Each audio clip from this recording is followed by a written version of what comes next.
Natuklasan ni Junya ang mga painting ng isang lalaking nagngangalang Fujitang. Nakakagulat dahil ang mga ito ay kahawig ng mga latest, karumal-dumal na pagpaslang sa kanilang lugar. Ngayon, nagsisimula tayo sa isa pang flashback tungkol sa nakaraan ni Ray, kung saan unang beses niyang nakilala ang kanyang mysterious older brother. Sa isang alaala, nasa isang fishing trip sila nang biglang may lumabas na lalaking may dalang kutsilyo. Ang target ng lalaki ay si Ray, pero pinotektahan siya ng kanyang kuya at nasaksak ito. Habang inaalala ni Ray ang mga nangyari, nagiging kakaibang eksena. Ang walang buhay na katawan ng kanyang kuya ay gumagapang papalapit, nagtatanong kung bakit si Ray ang nakaligtas at hindi siya. Biglang nagising si Ray mula sa bangungot pero halata pa rin na malalim ang epekto nito sa kanya. Sino ba naman ang hindi matotroma sa ganong alaala mo sa kuya mo? Nilapitan siya ng halimaw na nasa katawan ni Yuko at balisa si Ray. Sinubukan niyang aliwin si Ray, pero itinaboy siya ni Ray. Iniisip na baka bigla na lang siyang sipsipan ng dugo gaya ng madalas nitong ginagawa. Pero sa pagkakataong ito, iba. Dahan-dahan at malumanay lang siyang hinawakan ni Yuko at pilit siyang pinangiti. Sa pagkakataong iyon, napilitang mag-open up si Ray tungkol sa kanyang kuya. Halata na hindi pa rin siya nakamove on at nagigilty dahil siya ang nabuhay, hindi ang kanyang kuya. Nagpatuloy siyang mabuhay na mag-isa lamang kahit nahihirapan na siya at ang tanging nag-alaga sa kanya noon ay ang kanyang tiyuhin na si Daisuke. Si Daisuke ang dahilan kung bakit siya lumipat sa Tokyo, kung saan nagkaroon si Ray ng kaibigan at girlfriend. Pero sa ngayon, parang napakalayo ng mga kaibigan at girlfriend niya habang nakakulong siya sa piling ni Yuko. Nakontrolado ang bawat galaw niya at pinipilit si Ray na manatili sa tabi nito. Pagkatapos maganda ng almusal, natagpuan ni Ray si Yuko na nagkokontrol ng isang maliit na army ng mga gagamba bago niya ito ipinadala sa loob ng kanyang air conditioning unit. Aha, kaya pala nasisira ang aircon ha. Tingnan niyo ang mata ni Yuko, ang mata ng kasamaan. Simula nang bumisita ang kanyang tiyuhin, sinimula ni Ray na i-record ang galaw ni Yuko tuwing gabi. Gusto niyang malaman kung tumutugma ang kanyang mga pag-alis sa mga oras ng mga bagong cases ng mga murder. Sa totoo lang, kahinahinala na tuwing may bumibisita kay Ray ng mga kaibigan o pamilya niya, may natutuklas ang bagong walang buhay na katawan. Pero sa loob ng 5 araw ng pagbabantay, wala siyang nahuli. Maliban na lang kung bibilangin ang mga video ni Yuko na sinusubukan siyang harutin buong gabi. Unti-unting nag-iisip siya kung ano ba talaga ang kinakain ng halimaw na ito. Oo, malinaw na dumedepende ito sa kanyang dugo. Pero karamihan ng mga biktima ay natagpuang nawawala ang kanilang mga internal organs. Baka doon siya kumukuha ng tunay na sustansya. Habang nag-iisip si Ray ng malalim, napansin niyang nagiba ang footage. Nawala si Yuko sa kalagitnaan ng gabi at bumalik na may dalang isang kahinahinalang bagay na parang pagkain. Tama kaya ang kanyang hinala? Agad niyang binuksan ang balita, naghihintay ng anumang ulat tungkol sa bagong biktima. Kung may labas sa susunod na 2 o 3 araw, para makumpirma ang kanyang mga hinala. Pero kahit tama si Ray, hindi niya maaaring i-turn over si Yuko sa mga pulis. Ang tanging magagawa ni Ray ay tapusin si Yuko sa sarili niyang paraan. Habang sinusubok ang kanyang tapang, pumwesto si Ray sa ibabaw ni Yuko. Inilagay ang kanyang mga kamay sa leeg nito at iniisip kung ano ang pakiramdam kung tuluyan niya ng alisin ang buhay sa katawan ni Yuko. At hindi niya kayang magawa. At sa kabutihang palad, mukhang hindi naman alam ni Yuko ang sinusubukang gawin ni Ray sa kanya.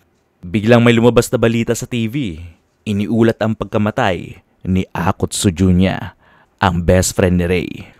Tulad ng ibang biktima, nawawala rin ang ilang bahagi ng mga internal organ ni Junya. Mukhang nakahanap na si Ray ng ebidensyang kailangan niya. At kung may isang bagay na magbibigay sa kanya ng lakas ng loob para pumaslang, ito ang pagkamatay ng kanyang best friend.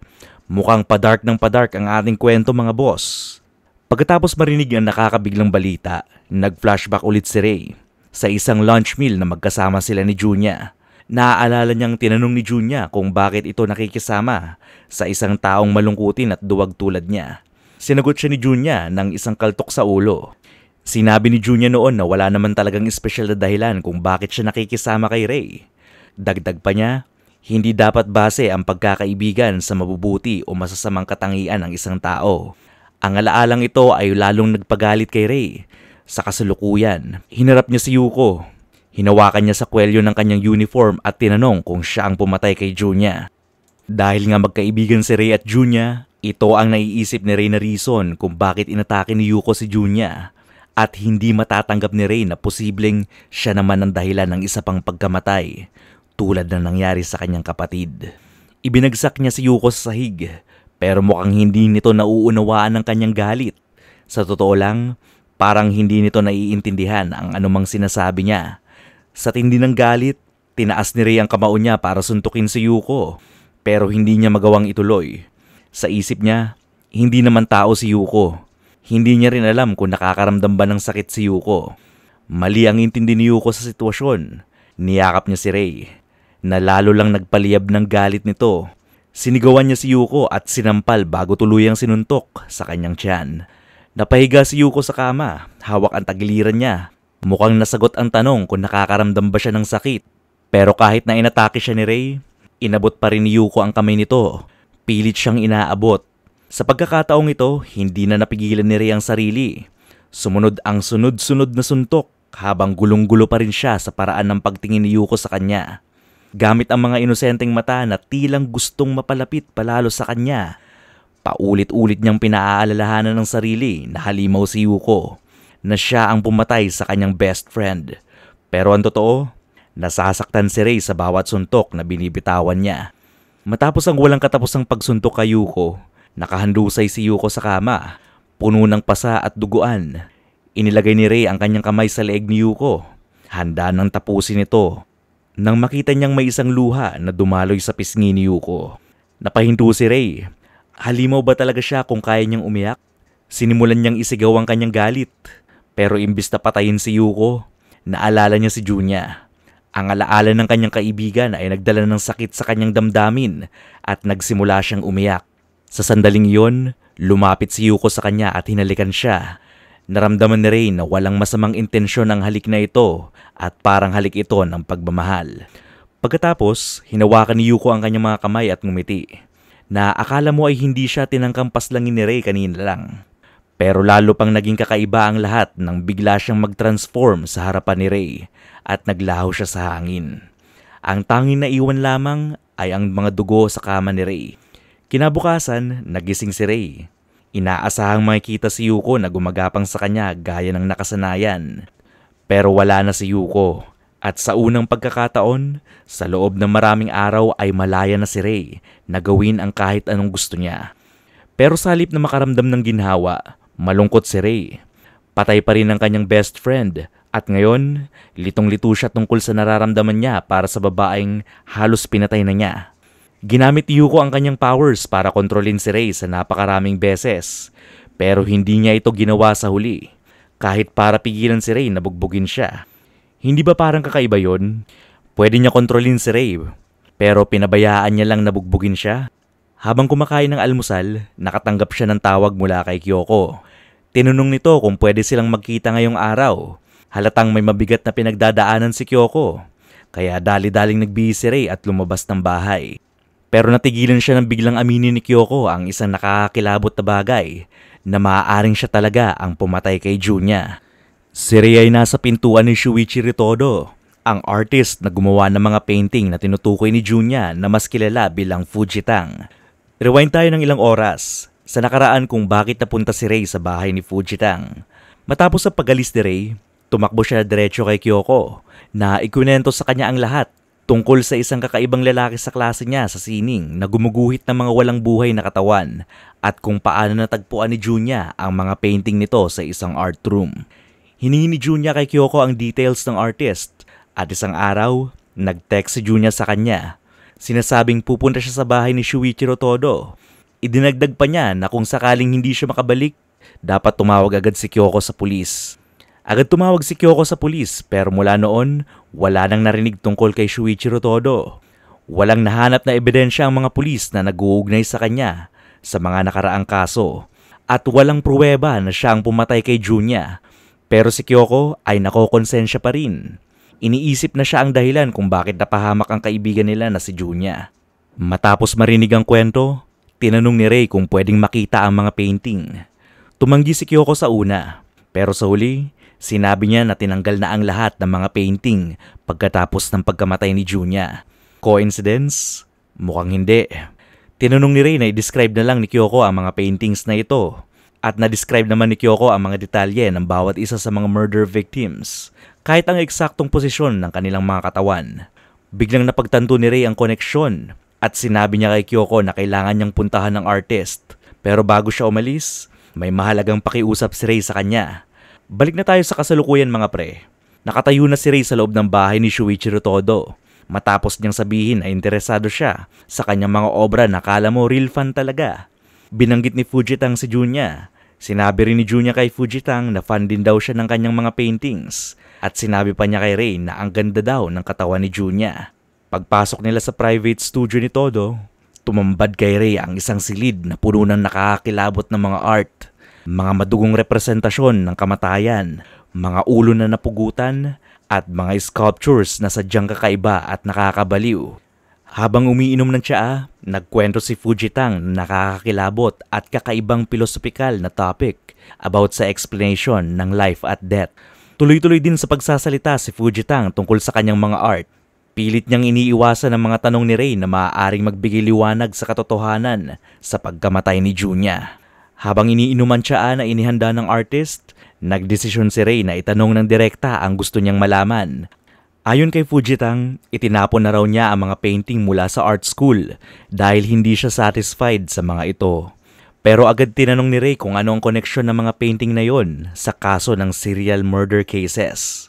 Inamin ni Ray na ang totoong dahilan ng pagpunta niya ay upang alamin ang mga pagpatay, lalo na ang kaso ni Junya na namatay matapos makipag-usap sa artist.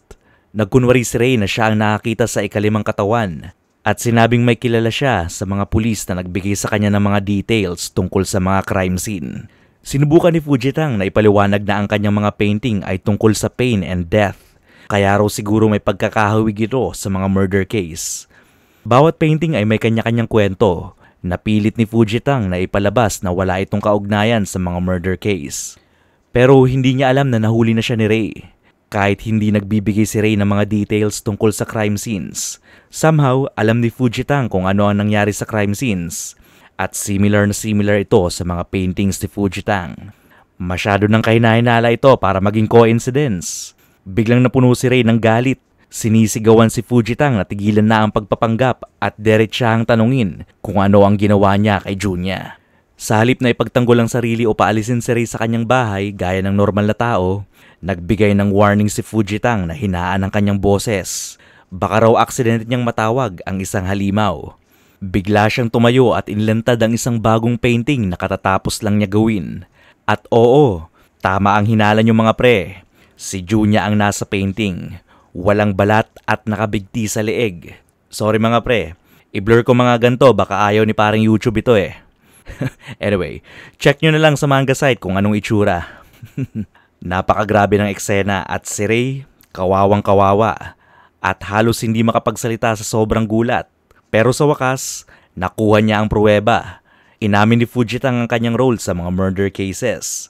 Kasama ang tulong ng isang tinatawag niyang black-clothed goddess. At ang susunod na sakripisyo, si Ray. Biglang nawalan ng kontrol si Ray sa kanyang katawan. At doon niya naalala ang napakalinaw na aral. Huwag iinom ng tsaa na ibinibigay ng isang kahinahinalang tao. Habang nakahandusay si Ray sa sahig, nagsimula si Fujitang sa kanyang full villain mode. At sinabi ang mga nakakatakot na details kung paano niya ginawang art si Junya. Sa kanyang kakaibang obsesyon sa katawan ni Junya. Nilaso niya ito gamit ang gatas, ginapos at tinakpan ng bibig. Eksaktong parehong paraan na ginamit niya kay Ray. Bago siya naging artist, pangarap niyang maging doktor. Ito ang magpapaliwanag kung paano niya nagagawang alisin ang mga internal organs ng kanyang mga biktima at ang pagtanggal ng balat ni Junya. Halatang halata na natutuwa si Fujitang sa kwento ng kanyang mga karumal-dumal na krimen. Ayon sa kanya, bata pa lamang siya ay nasisiyahan na siya kung nakikita niyang nagdurusa ang iba sa sakit dahil sa mga ginagawa niya. Nagsimula sa pagpapahirap sa mga hayop at kalaunan ay sa mga tao. Nang madiskubre ng kanyang mga magulang ang kanyang karahasan, inabuso at minaltrato nila si Fujitang bilang parusa. Ngunit imbes na magbago, lalo lang tumindi ang kanyang marahas na ugali. Habang abala si Fujitang sa kanyang speech, hindi niya namalayan na unti-unti nang nawawala ang epekto ng pampatulog kay Ray. Nagulat siya nang makita niyang nakatayo na si Ray. Isang bagay na imposibleng magawa ng isang normal na tao matapos ang ganoong kalakas na pampatulog. Mukhang may kinalaman si Yuko dito. Nasanay siguro si Ray sa ginagawa ni Yuko. Biglang nagbago ang eksena. Ngayon, si Ray na ang may kontrol at si Fujitang ang nataranta. Tinatawag ni Fujitang ang kanyang sarili bilang isang monster dahil sa kanyang mga krimen na ginawa. Ngunit diretsahang sinabi ni Ray na hindi ka monster. Ikaw ay isang murderer na nabubuhay sa sariling ilusyon. Delulo pala itong si Fujitang. Bigla may kumatok sa pintuan. Habang hawak ang kanyang cellphone, ipinakita ni Ray na kausap niya si Kyoko sa buong oras na yon. Ipinakita ni Kyoko sa pulis ang cellphone na narinig nito ang lahat, pati na ang pag-aamin ni Fujitang sa mga pagpatay at ang plano niyang gawin sa susunod na biktima, which is si Ray. Biglang nagsisisigaw si Ray para humingi ng tulong. Sinusubukang maakit ang atensyon ng pulis bago pa magawa ni Fujitang ang masama niyang plano. Ilang saglit lang, dumating ang mga pulis. Nagbigay sila ng warning na huwag gumalaw at sumugod ang mga pulis papasok. At nakita si Fujitang na nakaluhod sa harap ni Ray. Kinapkapan nila si Fujitang at pinusasan. Dinadala siya palabas habang paulit-ulit niyang binabanggit ang tungkol sa kanyang black-clothed goddess. Isang nilalang na sinasabi niyang binibigyan niya ng mga offerings kahit na kailanman ay hindi siya tinulungan nito. Bakit parang hindi pa ito ang huli nating narinig tungkol sa kanya? Makalipas ang 3 araw, nasa piling na ulit ni Kyoko si Ray. At galit na galit siya sa ginawa nitong pagpapahamak sa sarili. Matapos dumating ang pulis, ikinulong na nila si Shuichiro Todo o si Fujitang. At si Ray naman ay nakatikim ng sermon at kaunting suntok mula sa kanyang tito dahil sa muntik na siyang matigok. Hindi siya nagpakita kay Kyoko hanggang kinabukasan, kaya medyo nagtampo pa rin si Kyoko. Lalo na't siya ang malaking dahilan kung bakit nahuli si Fujitang. Ngayon, nakamit na ni Ray ang hustisya para sa pagkamatay ng kanyang best friend. Pero hindi niya maiwasang isipin ang huling sinabi ni Fujitang tungkol sa misteryosong Diyosa na yun. Nagising siya sa kanyang pagmumuni-muni nang tanungin siya ni Kyoko kung gusto niya ng tanghalian. Pabirong sinabi pa nito na magluluto siya ng naka-apron lang.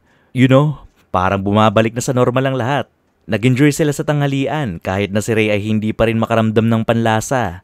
Isang epekto mula nang dumating si Yuko sa kanyang apartment. Matapos kumain, binuksan ni Kyoko ang balita. Iniulat nito na natagpuang patay si Fujitang sa kulungan matapos umamin sa lahat ng kasong isinampa laban sa kanya. Mukhang tapos na ang kwento ni Fujitang pero ang tanong, tapos na ba talaga ang misteryong iniwan niya? Kung siya ang gumagawa ng mga murder case na ito, bakit siya namatay? Habang iniimbestigahan ng pulis ang di umano'y pagpapakamatay ni Fujitang, nag-iwan ito ng kalituhan kina Kyoko at Ray. Ang masaya nilang hapon ay biglang nasira. Hindi nila ikinasaya na nakatakas si Fujitang sa hustisya. Pero kahit papano, alam nilang wala na siyang maidadagdag pang biktima. Sa darating na weekend, gaganapin ang libing ni Junya. Gustong dumalo ni Ray pero sinabi ni Kyoko na hindi siya sasama. Pakiramdam pa rin ni Kyoko na may kasalanan siya sa nangyari. Siya raw ang nagdala kay Junya kay Fujitang. Sinubukan siyang kumbinsin ni Ray na wala siyang kinalaman sa mga pangyayari at hindi niya kasalanan ang pagkamatay ni Junya. Habang mukhang totoo naman ang sinasabi ni Ray, biglang inamin ni Kyoko na talagang may kinalaman siya sa pagkamatay ni Junya. Siya ang kumuha ng mga internal organs nito. Yikes! Halos hindi makapaniwala si Ray. Nanatili siyang tulala. Sinusubukang intindihin ang nakakatakot na pag-amin ng kanyang girlfriend. Pero bago pa niya magawang mag-react, inilabas ni Kyoko ang isang taser at ginamit niya ito kay Ray. Dahilan para mapaluhod siya sa sahig. Halos hindi makabangon si Ray at narinig niya ang halakhak ni Kyoko habang nilalapitan siya nito. Dinilaan ni Kyoko ang kanyang mga labi at sinabi sa malamig na tono na boses na handa na siyang gawing bagong painting si Ray.